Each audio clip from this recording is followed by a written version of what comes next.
Kisah nyata keluarga di Adang Kuntilanak saat pulang dari Santolo lewat jalur Pangalengan.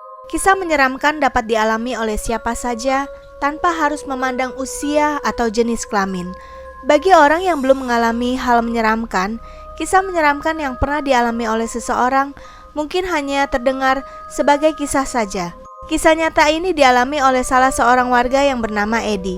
Edi dan keluarganya saat itu hendak pulang ke Bandung dari pantai Santolo melewati jalur Pangalengan bersama rombongan keluarganya.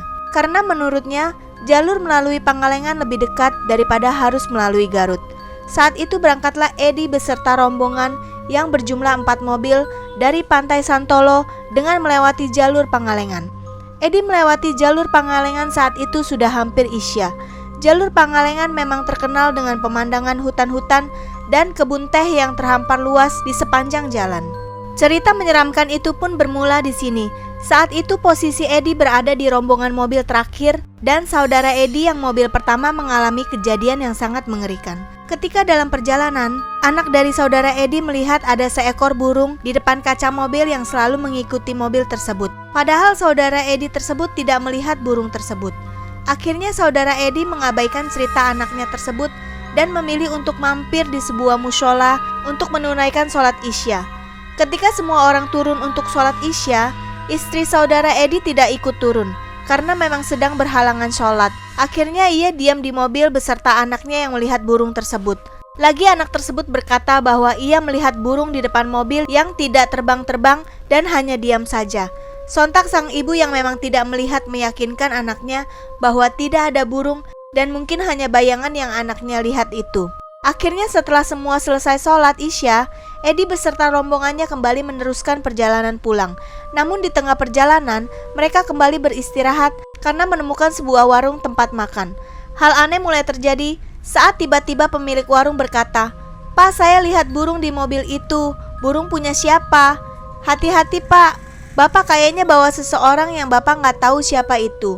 Nanti misalkan ada suara apa-apa, terus aja jalan Pak, jangan berhenti, jangan nengok, jalan aja terus," kata pemilik warung tersebut.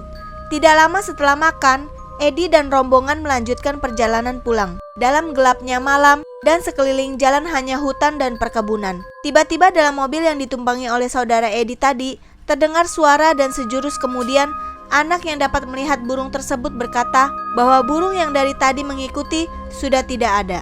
Namun itu bukan akhir kisah menyeramkan ketika burung tersebut hilang. Kembali anak dari saudara Edi mendengar ada suara tertawa yang terus mengiringi mobil sepanjang jalan. Dan anehnya, ibu dan ayah dari anak tersebut memang tidak mendengar suara tertawa tersebut. Tidak berselang lama, ketika mobil Edi dan rombongan telah melewati jembatan yang ada di sekitar Pangalengan, dan seketika saat itu juga disertai tawa lirih serta sosoknya yang berambut panjang dengan baju putih tiba-tiba menghadang mobil saudara Edi. Langsung seketika saudara Edi mendadak menginjak rem dan seketika berhenti. Namun sosok kuntilanak tersebut seketika hilang entah kemana. Lalu Edi dan saudaranya tersebut memutuskan untuk melupakan dan terus melanjutkan perjalanan pulang. Naas, walau sosoknya tidak terlihat, tawa kuntilanak yang lirih itu masih terdengar sepanjang jalan seakan ikut dalam mobil tersebut. Dengan perasaan yang campur aduk, saudara Edi beserta istri dan anaknya yang mendengar suara itu hanya bisa diam saja seolah tidak terjadi apapun. Hingga akhirnya suara kuntilanak tersebut menghilang di sebuah aliran curug di sekitar Pangalengan. Selanjutnya ada kisah nyata dari seorang pria. Pria ini diikuti kuntilanak terbang dengan tawa menyeramkan di GBLA Kota Bandung. Salah seorang warga bernama Joko menceritakan kisah mistis yang ia alami sendiri di kawasan Stadion GBLA Kota Bandung.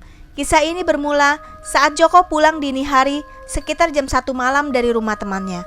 Menurut penuturan Joko, rumah temannya tersebut tidak terlalu jauh, tapi juga tidak terlalu dekat dengan rumahnya. Saat itu, ia menggunakan sepeda motor untuk menuju rumah temannya dengan melintasi jalan pintas yang menyusuri sepanjang aliran sungai di seputaran GBLA. Saat Joko hendak pulang, temannya menyarankan kepada dia untuk pulang melalui Jalan Soekarno-Hatta, mengingat waktu sudah menunjukkan pukul 1 dini hari. Namun Joko memilih pulang lewat jalan alternatif dengan melewati jalan yang bersebelahan dengan sungai sekitar GBLA. Dengan tanpa sepengetahuan temannya, akhirnya ia pulang melewati jalan alternatif yang gelap dan sepi tersebut. Dan kisah menyeramkan ini bermula di sini. Saat keluar dari jalan komplek tempat rumah temannya tersebut, Joko sama sekali tidak melihat ada kendaraan di sekitarnya. Dengan menyusuri jalan yang gelap dan sunyi, Joko memacu motornya seorang diri. Dalam perjalanan pulang dengan melewati jalanan sepi, Joko mencoba memecahkan ketakutan dengan bernyanyi berdoa hingga berzikir. Setelah sampai di tikungan dekat jembatan, disinilah terjadi hal yang menyeramkan tersebut. Dia mendengar tawa yang keras sekali, seperti tertawanya kuntilanak. Saat melewati tikungan tersebut, itu suaranya kencang sekali. Tanpa ragu, Joko langsung tancap gas lebih kencang sambil melihat ke arah belakang dan kaca spion. Namun ternyata yang ditakutkan Joko terjadi. Dia melihat dari kaca spion, kain putih terbang melayang dengan diiringi suara tawa yang keras dan menakutkan. Anehnya, semakin Joko menjauh dan melaju dengan kencang, suara tersebut tidak hilang dan malah semakin terdengar keras. Selanjutnya hal aneh yang lain terjadi ketika Joko memberanikan diri melihat ke arah belakang. Saat Joko melihat ke spion motornya, dengan jelas sekali kain putih itu terbang mengikutinya dengan suara tertawa yang sangat keras. Dengan kecepatan tinggi, Joko akhirnya mampu melewati jalan tersebut dan melewati jalan yang lebih gelap lagi untuk keluar dari kawasan GBLA. Kemudian dengan tergopoh-gopoh dan suasana yang tidak nyaman, akhirnya Joko sampai di simpang 3 yang mulai ramai, yaitu Jalan Derwati. Karena saat itu, Joko berangkat dari rumahnya di sekitar Bumi Panyelokan menuju rumah temannya di Gria Bandung Indah. Dan inilah jalan pintasnya dengan melewati jalan yang berada di samping sungai sekitar GBLA. Kalau memang tidak mempunyai kepercayaan diri yang tinggi dan melihat waktu jam berapa, kita akan melewati suatu tempat lebih baik, kita cari jalan yang aman, ucap Joko. Bagaimana menurut kalian guys? Sekian dulu ceritaku.